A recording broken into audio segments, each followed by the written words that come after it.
उमरकोट लंगसारनि जे तशद्दुद ख़िलाफ़ एहतजाज कंदे मुतासिर नारी मौली जो चवणु आहे त तशद्दुद सबबि संदसि हमल बि ज़ाहिर थियो आहे। ज़ियादतनि खां पोइ हूअ वापसि नथी वञणु चाहे। ॻोठ नुंहिं जी रवाशनि श्रीमती मौलीअ ज़ाल राणो भील पंहिंजे पीउ ताजो भील अमर सां गॾिजी उमरकोट में मीडिया वारो एहतजाज कंदे चयो त संदसि मुड़ुसु राणो भील पंहिंजे पीउ सुमार भील सां गॾिजी मथसि तशद्दुद कयो, जंहिंजे नतीजे में हुन जो 5 महीननि जो हमल ज़ाहिर थी वियो। हुन चयो त ज़ालिम मुड़ुसु ऐं राणो भील ऐं ज़ालिम सहुरे सुमार भील ख़िलाफ़ केस दाख़िल करे खेनि गिरफ़्तार कयो वञे ऐं साणसि इंसाफ़ कयो वञे। आप ज़्यादातर बाहर निकले बाप में जुल्म करे तो हूँ ये घर को जाऊँ, मरी जाए सो को जाऊँ, आप खात करे खता खाए जाए, बाकी ये घर बड़े वापस हूँ जाऊँ कोई न कम न लिखे दे ना लिखे दे ना बिजड़ जाए रही बीजा थाना तो जाए दाइस जेका से इनका इज्जत में न लिखे दे सही हूँ यान भड़ो जड़ो है भड़ो का मतलब बोला यान इज्जत में कहो यान असा लिखे दे तो बीजा कोर्टा में चढ़ी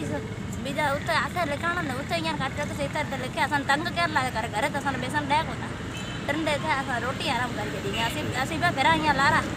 विजिट कयो अवामी आवाज़ मीडिया ग्रुप जी वेबसाइट awamiawaz.pk।